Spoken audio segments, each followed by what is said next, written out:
함께 수요 공부를 시작하겠습니다. 지난주에 이어서 이번 주는 5절, 6절부터 시작될 텐데요. 5절 말씀, 5절, 6절 말씀을 한번 같이 읽어볼까요? 이 한 목소리로 같이 읽습니다. 세계가 다 내게 속하였다니 너희가 내 말을 잘 듣고 내 언약을 지키면 너희는 모든 민족 중에서 내 소유가 되겠고 너희가 내게 대하여 제사장 나라가 되며 거룩한 백성이 되리라. 너는 이 말을 이스라엘 자손에게 전할지니라. 지금 우리가 계속 공부하고 있는 건 신의 산 언약에 대한 부분입니다. 그러니까 하나님과 이스라엘 백성 사이에 이제 언약을 맺는 거죠. 그 과정에 이제 중간에 모세가 있어서 하나님과 이제 이스라엘 백성 사이에 언약에 연결된 고리를 만들어 주고 있죠. 그러니까 하나님께서 이제 이스라엘 백성들에게 언약을 제안합니다. 5절의 말씀이 바로 그 내용이거든요. 세계가 다 내게 속하였나니 너희가 내 말을 잘 듣고 내 언약을 지키면 너희는 모든 민족 중에서 내 소유가 되겠고 세계가 다 내게 속하였다라고 말씀하십니다. 바로 이 고백의 대상이 바로 우리 하나님이십니다. 내가 믿고 있는 하나님이십니다. 우리는 이 과학적인 이 시대 속에 살면서 유물론, 과학, 모든 게 물질 만능주의 시대에 살다 보니까 내가 믿는 하나님에 대한 내가 믿는 신 하나님에 대한 그런 분명한 의식이 존재하지 않아요.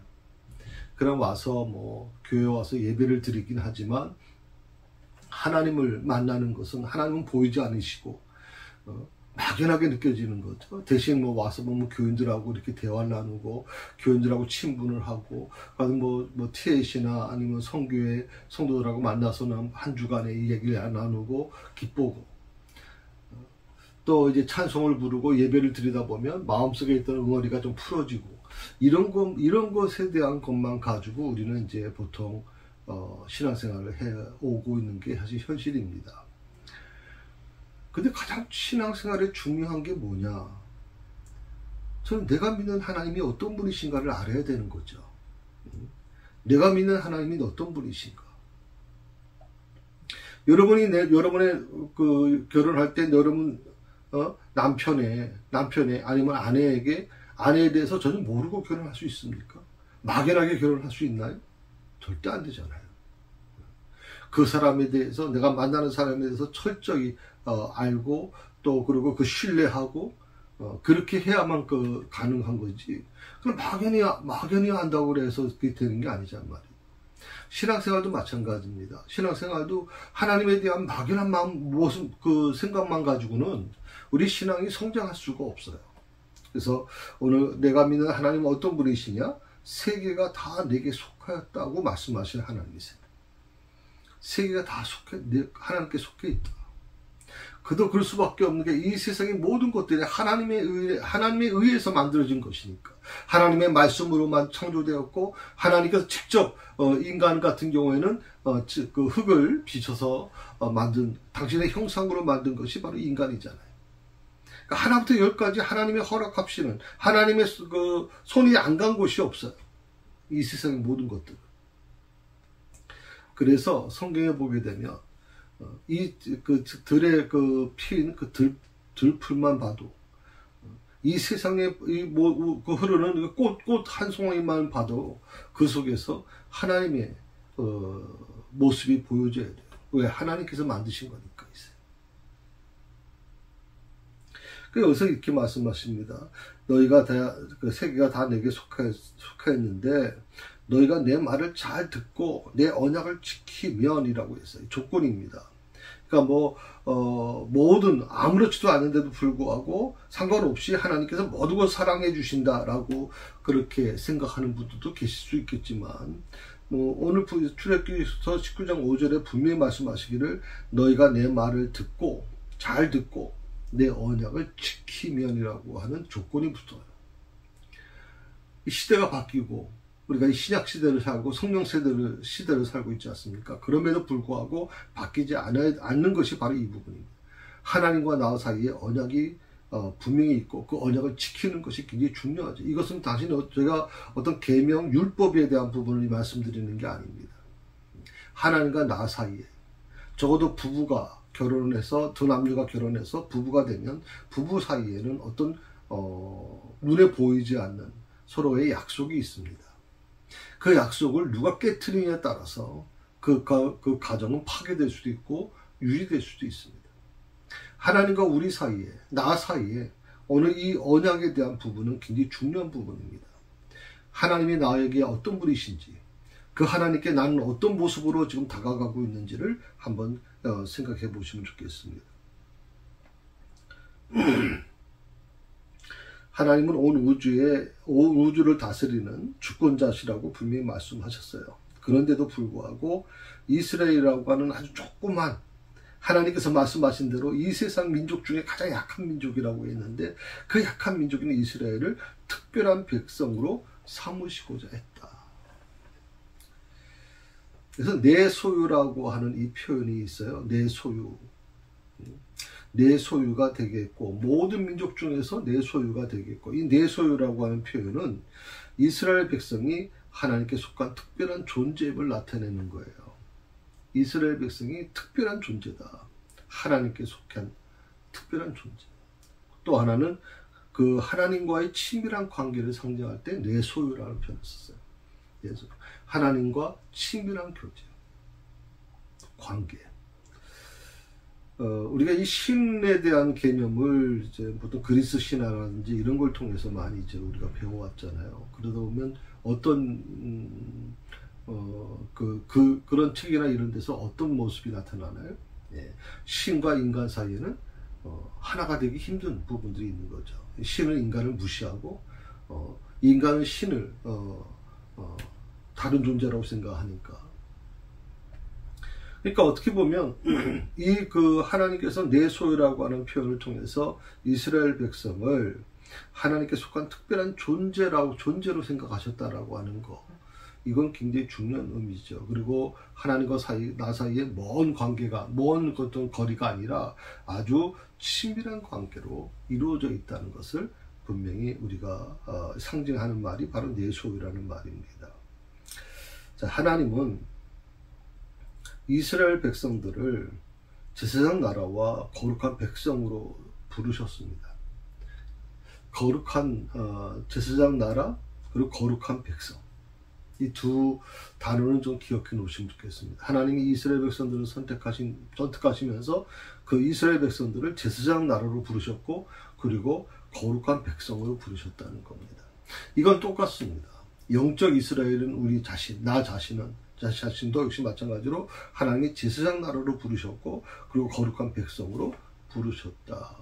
내 가정, 거룩한 사람, 하나님이 택하신 사람, 하나님의 소유된 사람이 있는 가정은 하나님이 거룩한 제사장 나라로 하나님께서 제사장 가정으로 세우셨다. 이 부분이 굉장히 중요한 부분이에요. 거룩한 백성이 되는 거. 근데 제사장 나라가 되고 거룩한 백성이 되는 것은 뭐 이스라엘 백성들이 노력해서 되는 게 아니죠. 하나님께서 무조건적으로 이스라엘 백성들을 선택하셨고 그를 부르셨고 그에게 은혜를 베풀어 주셨기 때문에 가능한 것이지, 이스라엘이 무슨 인간적으로 노력을 열심히 했고 다른 민족보다 더 뛰어나고 우수하기 때문에 하나님께서 이스라엘 백성들을 이렇게 제사장 나라로 거룩한 백성으로 부르신 게 아니라는 걸 기억하셔야 됩니다. 6절의 말씀에 바로 그 부분이 나오는 거죠. 너희가 내게 대하여 제사장 나라가 되며 거룩한 백성이 되리라. 이 제사장이라고 하는 직분은요, 하나님과 사람들 사이에 중재하는 역할이에요. 그러니까 이스라엘은 하나님을 믿지 않는 그런 어떤 세상 가운데서 하나님의 영광을 드러내야 될 책임이 있는 거예요. 왜?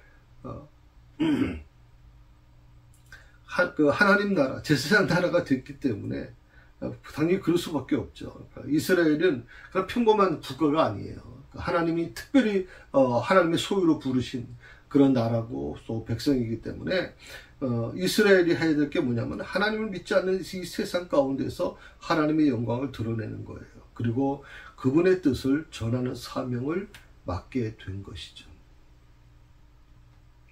그래서 거룩한 백성이라고 하는 부르심은 이스라엘 백성들이 세상과 구별되었다라고 하는 걸 설명해 주는 것이고요. 그리고 이제 세상과 구별되어서 하나님께 속한 삶을 살아야 한다라는 것을 의미해 주고 있는 겁니다. 제가 늘 말씀을 드리지만 우리는 5일간을 세상에 삽니다. 뭐 토요일까지 하면 6일간입니다. 그리고 주일 하루 교회에 와서 예배를 드리면서 기독교인으로서의 사명을 감당합니다. 자, 5일에서 6일과 하루, 여러분 생각해 보십시오. 무엇이 더 우리를 지배할까요? 단 하루, 그것도 오전 예배만 드리고 돌아가는 우리 마음에서 과연 이 신앙이 우리를 일주일 동안의 그 세상에서의 모든 삶을 기독교적인 삶으로 바꿔갈 수 있는 것일까요? 우리의 언어를 바꾸고 우리의 생각을 바꾸고 우리의 관점을 다 바꿔버릴 수 있을까요? 아니면 5일이나 6일 동안 세상에 살면서 그 세상에서 얻어진, 세상에서 느껴진 그 모든 것들을 가지고 교회 안에 와서도 역시 변화되는 모습 없이 세상의 모습으로 교회를 와서 섬기고 일하고 그렇게 예배를 드리고 있는 것일까요?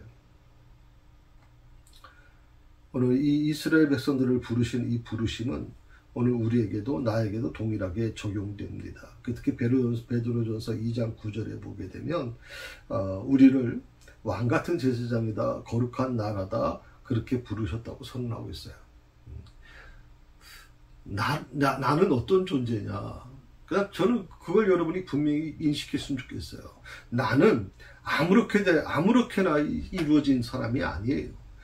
왕같은 제사장이 그리고 거룩한 나라로 부르셨다고 분명하게 이 베드로 사도를 통해서 우리에게 알려주고 계시단 말이죠.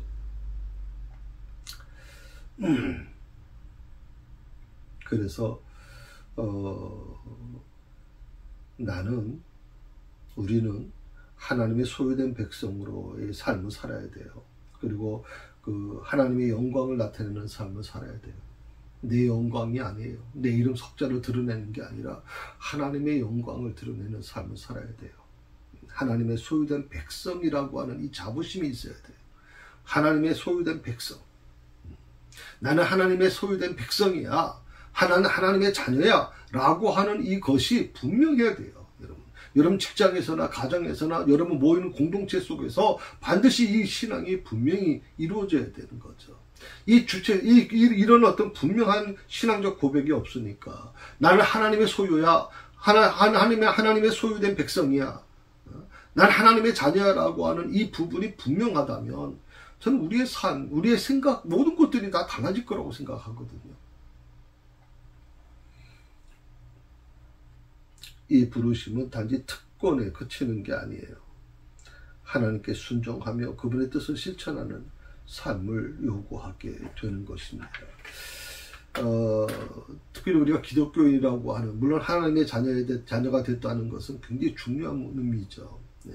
사탄의 굴레에서 사탄의 그 포로 노예 생활에서 종로를 타는 곳에서 이제 예수님의 그 십자가 사건을 통해서 변화된 거잖아요. 우리는 자유인이 된 거잖아요. 이제 그런 관점에서 보면 물론 특권은 특권이죠. 그런데 이 특권에 휩싸여 가지고 올인돼 가지고 특권 의식을 가지고 살아가는 거, 글쎄 그게 조금 나 자신에 대한 것은 뭐 도움이 되겠지만 우리가 기독교인으로서의 그 타인에 대한 하나님의 그 부르심을 받은 자로서의 그 이스라엘 백성들이 해야 될 세상에 하나님의 그 존재, 하나님의 영광을 드러내는 삶을 살아야 되는데 그런 것과는 너무 좀 거리가 있을 수 있기 때문에 좀 이런 부분은 좀 우리가 신중해야 된다 생각을 합니다. 자, 일단락이 제가 이제 1절에서 6절까지 말씀을 일단락이라고 이렇게 얘기했어요. 그래서 이 일단락의 그 부분이 뭐냐면 이제 언약의 하나님을 따르는 삶이 어떤 것인가 하는 거거든요. 그런 어떤 의미로 출애굽기서 19장 1절에서 6절의 말씀을 보게 되면 하나님께서 이스라엘을 특별한 백성을 삼으셨다. 그리고 그들에게 사명을 부여해 주셨고 그런 어떤 그 모습이 오늘 1절에서 6절에 있는 말씀이다 하는 거예요.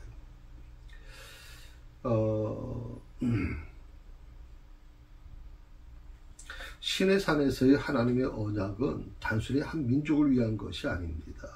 온 인류에 대한 구속의 의사를 시작하는, 역사를 시작하는 그런 상징을 의미한다고 저는 그렇게 생각을 합니다.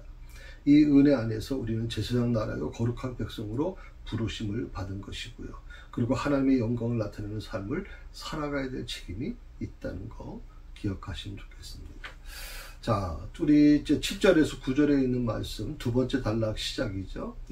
순종의 서약, 하나님의 음성을 따르는 믿음의 응답이라고 하는 주제로 오늘 이 두 번째 단락을 시작하겠습니다.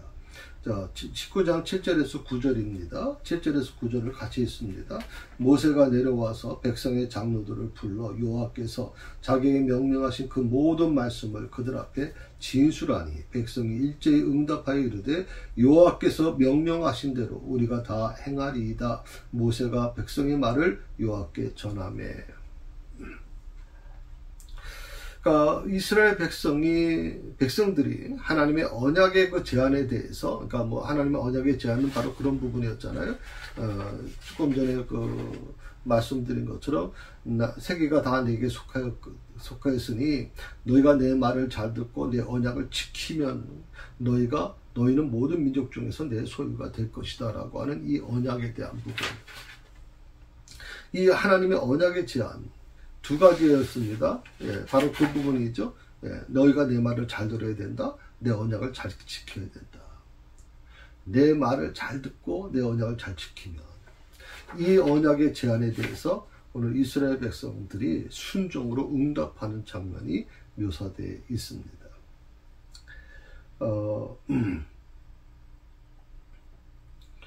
오늘 이 그 7절에서 9절에 있는 말씀은 바로 그 부분을 좀 설명해 주고 있는 것 같아요. 그러니까 하나님의 말씀에 대한 내 반응이 어떠해야 되는지 그것을 깊이 묵상하게 하는 것이고요. 그리고 하나님께서 나의 순종에 대해서 어떻게 응답하신지를 잘 보여주는 그런 내용이라고 생각을 합니다. 자, 7절에 있는 말씀을 우리가 지금 방금 읽었습니다만은 이제 하나님의 말씀을 전하는 모세에 대한 얘기가 나오죠. 모세가 내려와서 백성의 장로들을 불렀다가 그래서 이제 하나님께서 어떻게 말씀하셨는지를 그렇게 설명하고 있는 내용이 나옵니다. 모세는요, 하나님과 이스라엘 백성 사이에 중재자로 섰거든요.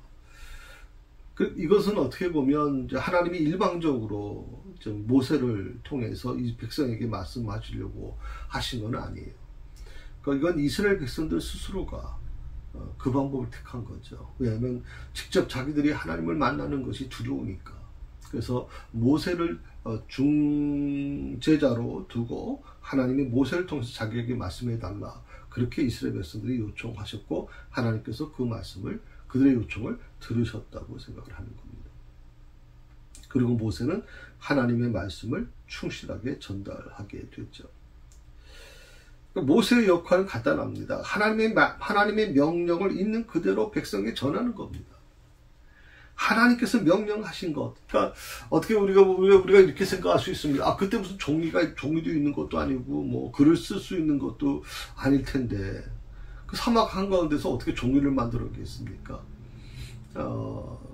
근데 어떻게 그 많은 하나님의 말씀을, 하나님의 명령을 그대로 백성에게 전할 수 있을까요? 그건 불가능한 거 아닙니까? 그렇게 얘기하는 분들이 있습니다. 우리가 지금 갖고 있는 이 성경도요, 사실은 구전으로 내려온 겁니다. 구전으로 내려온 것이 이제 그 글로 만들어져서 이제 성경이 된 거거든요. 그러니까 과거에 지금은 우리가 많은 걸 암기하기가 힘들어요. 워낙 우리가 복잡한 세상에 살다 보니까 그런데 수천 년 전에는 굉장히 이 부분이 좀 단순할 수밖에 없고요. 그리고 과거에 전에 오래전에 살았던 분들은 이 단순하다 보니까 기억력이 굉장히 뛰어날 수밖에 없죠. 그거는 여러분이 몽골 사람을 보면 알아요. 몽골 사람들, 우리는 보통 2.0 정도 되면 시력이, 굉장히 좋은 시력이라고 그렇게 얘기하지 않습니까? 2.0. 1.5만 돼도 굉장히 좋다고 얘기하는데, 몽골 사람들은요, 이 눈 시력이 우리가 상상을 못하는 겁니다. 4.0, 5.0까지 가거든요. 이 사람들은 보통 몇 킬로 반경에 있는 사람을 다 알아볼 정도로 아주 대단한 눈을 갖고 있거든요. 그건 태어날 때부터 자연에서 태어나서 자연의 환경 속에서 이제 살아가면서 눈이 굉장히 그런 부분에서 그 좋은 상태를 그대로 유지할 수 있었다고 생각하죠. 우리는 어릴 때부터 스마트폰, 컴퓨터, 또 뭐 불빛에 노출 많이 돼가지고 굉장히 좀 어려울 수밖에 없어요. 시력이 많이 떨어질 수밖에 없는 입장이죠.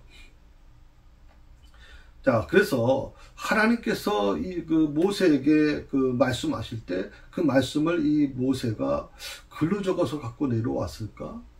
그렇진 않을 거예요. 그렇다면 뭐가 있을까요? 예. 모세가 그 하나님의 말씀을 다 암기했다고 봐야 돼요. 그래서 백성에게 그대로 전해줬다. 이 모세는요, 자신의 생각이나 해석을 더하지 않았어요. 오직 하나님의 말씀하신 것만 전했어요. 자신의 생각을 포함시키지 않았다는 거예요. 이게 저는 굉장히 중요하다고 생각을 해요. 특히 이 시대의 이제 목회자들, 또 여러분 뭐 TSC 이제 진행하시는, 운영하시는, 인도하시는 우리 동역자님들 잘 들으셔야 됩니다. 여러분의 생각, 내 생각을 거기에 도입시키면 안 됩니다. 하나님의 말씀을 있는 그대로를 받아들이고 있는 그대로를 가지고 전해주는 것이 굉장히 중요하지, 그걸 가지고 자꾸만 자기 해석을 붙이기 시작하면 우리는 다양한 사람들이잖아요. 다양한 곳에서 다양한 직업을 갖고 있는 사람들이에요. 그러다 보면 똑같은 말씀인데도 그 말씀에 대해서 자기 해석이나 자기 생각이 들어가게 되면 그 말씀이 굉장히 곡해될 수가 있어요. 제가 이 설교를 준비하면서 가급적이면 제 생각을 포함시키지 않으려고 노력을 해요. 그 말씀을 해석하는 과정에서 정말 그 말씀 그대로를 해석하려고 노력하지, 그것을 제 경험이나 제 생각에 주입시켜서 그렇게 해서 이 설교를 끌어가려고, 물론 뭐 완전히 없을 수는 없겠죠. 그럼에도 불구하고 가급적이면 말씀을 그대로 이해하기 쉽게끔 그렇게 좀 해석하려고 노력하고 있습니다. 특별히 이것에 대해서 우리가 하나님의 말씀을 대하는 나의 태도를 좀 생각해 보면 좋겠어요. 나는 하나님의 말씀에 대해서 어떻게 생각하는가? 하나님의 말씀을 어떻게 대하고 있는가? 이 부분이 굉장히 중요해요. 나의 태도가, 내 태도가 어떤가에 따라서 그 태도를 반성해야 될 책임이 나한테 있다고 생각을 합니다. 하나님의 말씀은 결코 축소될 수 있는 것이 아닙니다. 하나님의 말씀은 변개될 수 있는 게 아닙니다. 오늘 이것이 바로 진리입니다. 우리는 말씀을 받아들이고 그것을 올바로 전하는 책임이 있고요. 또 그에 따라 또 순종해야 되는 사명이 우리에게 있습니다. 지도자나 이 교사들, 특히 말씀을 전하는 자들은 하나님의 말씀을 충실히 전하는 사명에 있어 신실해야 된다. 신실해야 된다. 그게 굉장히 중요한 부분이라고 생각을 합니다. 8절에 있는 말씀을 한번 보실까요? 백성이 다 함께 대답하여 이르되 여호와께서 말씀하신 대로 우리가 다 행하리이다. 이스라엘 백성들이 하나님의 언약을 이제 듣고 나서 전적인 순종으로 응답해요. 전적인 순종. 이 신에서는, 언약의 그 장소에서는 거기에 토를 다는 자도 없었고 거기에 대해서 부정적인 얘기하는 사람도 없어요. 오직 하나님의 말씀을 모세가 대언했을 때 그 말씀에 대해서 전적인 순종을 하겠다고 응답하고 있죠. 오늘 이 이스라엘 백성들의 그 대답을 보면서 하나님께 대한 이들의 신뢰와 헌신이 어떤 것인지를 보게 돼요. 정말 이스라엘 백성들이 잘못한 게 많이 있어요. 정말 잘못한 게 많고요. 때로 저도요, 이 말씀을 준비하다 보면, 하나님께서 어떻게 이런 민족을 세우셨나 할 정도의 그런, 좀 아둔한 그런 민족이기도 하거든요. 그럼에도 불구하고, 오늘 이 말씀을 여러분이 보시면서 이걸 하나 깨닫으셔야 돼요. 오늘 이스라엘 백성들이 이 신의 언약에서 하나님의 말씀을 듣고 나서 전적으로 그 말씀에 온전히 순종하겠다고 얘기를 해요. 신뢰와 헌신을 하겠다는 거죠. 이제 그런 모습들이 이스라엘 백성들이 갖고 있는 아주 좋은 점이라고 저는 생각을 합니다. 그래서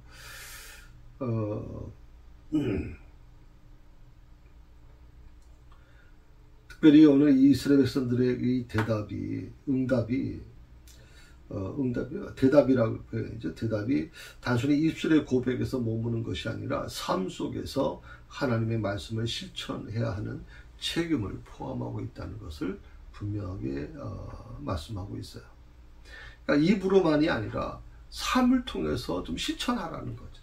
삶을 통해서 실천해야 된다. 말로만 그냥 그 미사여구 사용해서 믿음 있는 척하는 것은 바람직하지 않다는 거예요. 그러니까 물론 입으로 고백하는 것도 중요하지만, 그래서 그 성경에 이렇게 얘기하잖아요. 입술로 고백해서 의에 이르고, 그 마음으로 믿어 의에 이르고 입술로 고백해서 그 믿음에 이른다라고 얘기하잖아요. 구원에 이른다고. 그래서 이런 부분들은 우리가 좀 굉장히 중요하게 한번 좀 생각해 볼 필요가 있습니다. 특히 이스라엘 백성들의 이 순종 소약을 오늘 우리가 이제 매주일마다 고백하는 이제 신앙 고백, 사도신경이 되겠죠. 그런 신앙 고백과 비슷하다고 생각을 합니다. 그래서 우리가 하나님의 말씀에 예라고 응답할 뿐만 아니라 그 말씀에 따라 삶을 변화시키는 순종이 필요하다는 것을 잊지 마시기 바랍니다. 자, 9절에 있는 말씀입니다. 9절을 한번 같이 읽어볼까요? 예. 여호와께서 모세에게 이르시되 내가 빽빽한 구름 가운데서 내게 임함은 내가 너와 말하는 것을 백성들이 듣게 하며 또한 너를 영원히 믿게 하려 함이니라. 모세가 백성의 말을 여호와께 아뢰었으므로.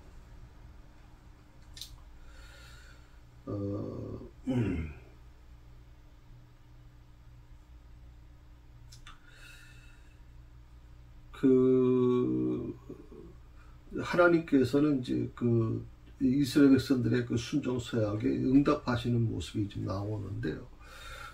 이 말씀을 보게 되면 여호와께서 모세에게 이르시되 보라 내가 빽빽한 구름 가운데서 내게 임한다 하는 거예요. 빽빽한 구름 가운데서 자신의 임재를 구름 가운데 나타나시겠다고 약속하고 계시는 거죠.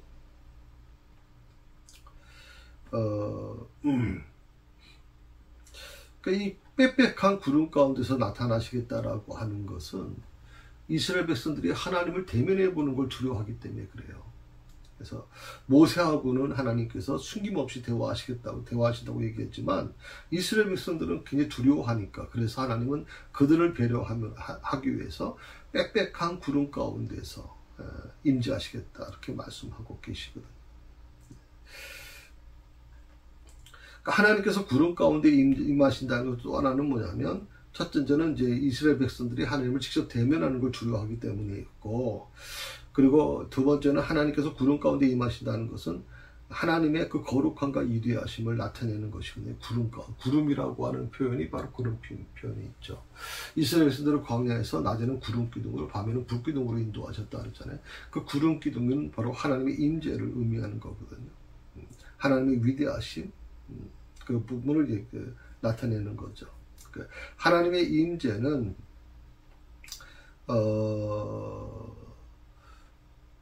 이스라엘 백성들이 모세의 중재자로서의 역할을 신뢰하는 것, 그게 바로 어떻게 보면 이제 하나님의 임재의 한 부분이라고 생각하죠. 그리고 하나님의 말씀에 대해 확신을 가지게 하는 목적도 물론 있었습니다.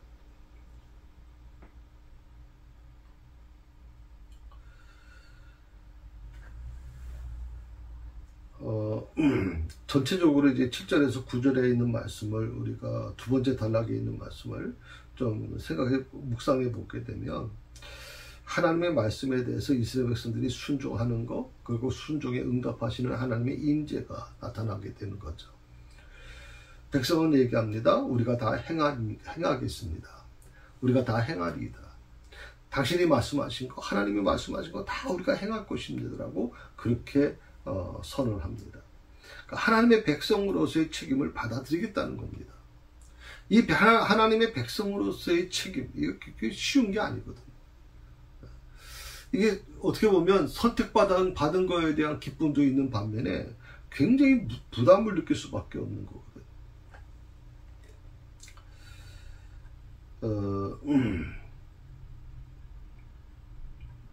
어쩌면 우리도 이 이스라엘 백성들처럼 그 하나님의 선택을 받은 그런 사람들이라고 생각을 해요. 그래서 저도 그렇고 여러분도 그렇고 저는 목회자로 선택을 받았고 부르심을 받았고 이 일에 순종하고 있고요. 여러분들은 평신도로 하나님의 부름을 받아서 곳곳에서 하나님의 일을 감당하고 계시잖아요.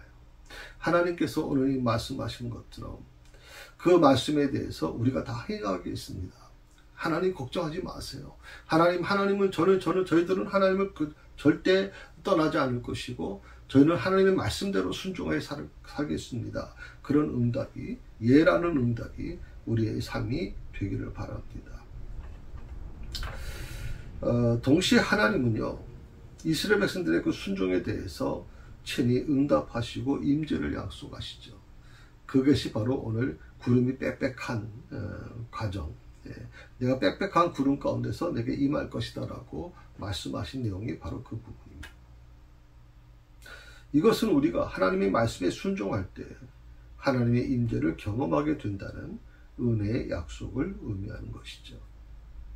순종이라고 하는 것은 단순히 의무를 얘기하는 게 아니라 하나님의 거룩한 임재와 교제를 누리는 통로가 되는 것이라는 거죠.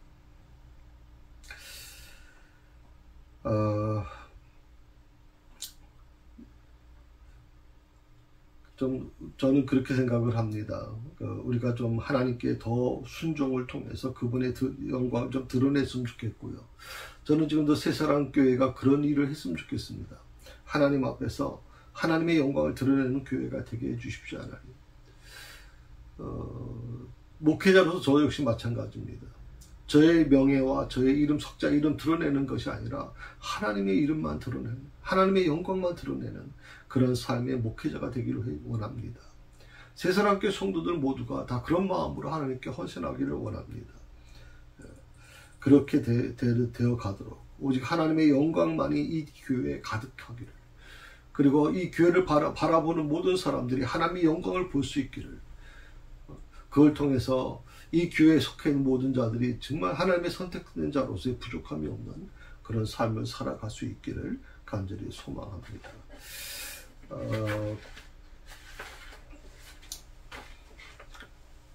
지금 한 5분 정도만 좀 더 할게요. 이제 세 번째 단락입니다. 19장 이제 10절에서 15절까지의 말씀인데, 우리가 하나님 앞에 설 준비를 해야 된다 하는 거죠. 거룩함을 준비하는 이제 명령이 그 안에 내려왔는데, 하나님 앞에 설 준비를 해야 되는 거예요. 그러니까 아무렇게나 하는 게 아니라, 우리가 어떤 귀빈을 만나거나 어떤 귀한 분을 만나게 되면, 귀한 자리가 되면 우리는 항상 옷을 좀 챙겨 입고 나갑니다. 아무렇게나 나가는 거 아니죠, 여러분. 그건 신뢰가 되는 거죠. 마찬가지로 하나님 앞에 설려고 하면 하나님 앞에 설 준비를 해야 된다는 거죠. 그래서 여러분들이 주일날 예배를 드리러 갈 때 그럼 아무렇게나, 물론 요즘의 세상은 요 날씨도 덥고 그래서 이렇게 정말 양복을 차려입고 나오기가 쉽지는 않아요. 그러나 여러분 한번 생각해 보세요. 여러분이 결혼식에 가거나 아니면 장례식에 갈 때 옷을 챙겨 입는 것처럼 하나님을 만나러 올 때 좀 옷을 챙겨 입고 오시는 게 좋지 않겠나. 저도 기본적인 깔끔한 옷, 아주 좋은 옷을 입으라는 게 아니에요. 그래도 좀 깔끔한 옷을 입고 와서, 그래서 우리가 예배를 드리고 돌아가는 것이 아름다운 것이 아니냐. 물론 주방봉사 하시는 분은 그렇게 하기 어렵죠. 못에 다 냄새가 배이고 막 그러니까 어쩔 수 없는 것이지만 적어도 예배를 드리러 오는 분들은 그런 마음 자세가 좀 필요하다는 겁니다.